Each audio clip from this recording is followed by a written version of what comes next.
હું ચેતનસિંહ મોરી, નાયબ કાર્યપાલક ઇજનેર વોટરવર્ક શાખા, રાજકોટ મહાનગરપાલિકાના માન્ય કમિશનર સાહેબના આદેશ અનુસાર રાજકોટ મહાનગરપાલિકા દ્વારા જંગલેશ્વર વિસ્તારની ટીપી સ્કીમમાં જે કોઈ દબાણો થયેલા છે તે દૂર કરવા અર્થે વિવિધ 7 ટીમો બનાવી અને આજે જંગલેશ્વર વિસ્તારમાં આવ્યા છે અને સોમવારથી મેગા ડિમોલિશન કરવામાં આવનાર છે. એ પૂર્વે તમામ લોકોને, અસરગ્રસ્તોને અમે સમજાવી રહ્યા છીએ કે તેઓ તેમની સ્વેચ્છાએ જે દબાણ છે તે દૂર કરી અને પોતાની જાનમાલ મિલકતનું રક્ષણ કરે.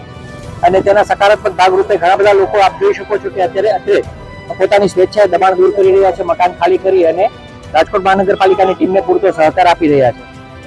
જે લોકો દ્વારા આ દબાણ દૂર કરવામાં નહીં આવે સ્વેચ્છાએ અને રાજકોટ મહાનગરપાલિકા દ્વારા સોમવારથી મેગા ડિમોલિશનની કાર્યવાહીના ભાગરૂપે ઉચિત કાર્યવાહીને થકી એ તમામ દબાણો દૂર કરવામાં આવશે. તો મહાનગરપાલિકા દ્વારા 7 બ્લોકની અંદર કામગીરી વહેંચવામાં આવી છે. 7 બ્લોકની અંદર ક્લાસ 1 કક્ષાના અધિકારીઓની લીડરશીપ હેઠળ વિવિધ ટીમો બનાવવામાં આવી છે અને તેઓ તેમની કામગીરી કરી રહ્યા છે.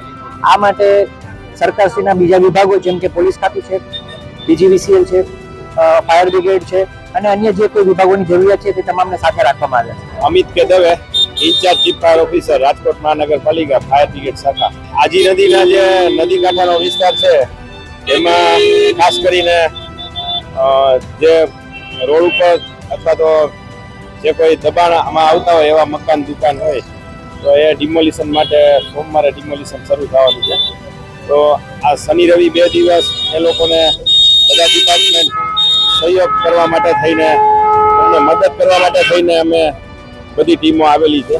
એમાં ફાયર બ્રિગેડ છે, પોલીસ ડિપાર્ટમેન્ટ છે, ટાઉન પ્લાનિંગ છે, બાંધકામ શાખા છે, DGVCL છે. તો એ લોકોને જો બીજે ક્યાંય મકાન રાખેલું હોય તો એને શિફ્ટિંગ માટે થઈને ખાસ તો આપણે મદદ માટે આવેલા છીએ. અને બીજું જોઈએ તો અમારો ફાયર બ્રિગેડનો બંદોબસ્ત જે છે એ ટોટલ 7 ટીમ આપણે અહીંયા રાખેલી છે stand by. 7 firefighter stand by છે અને બાકીના જે ફાયર ઓપરેટર છે તો એ અમારા ફાયર એક્સટિંગ્યુશર સાથે છે. કોઈ આ કામગીરી દરમિયાન કોઈ આગ અકસ્માતનો બનાવ બને તો એને પહોંચી વળવા. અસરગ્રસ્તોમાં ખાસ કરીને જે રોડ ઉપરના જે દબાણો છે એમાં તો ઘણા લોકો સાથ સહકાર આપે છે અને અત્યારે ટ્રેક્ટરથી સામાન પણ ફેરવવાનું શરૂ થઈ ગયું છે.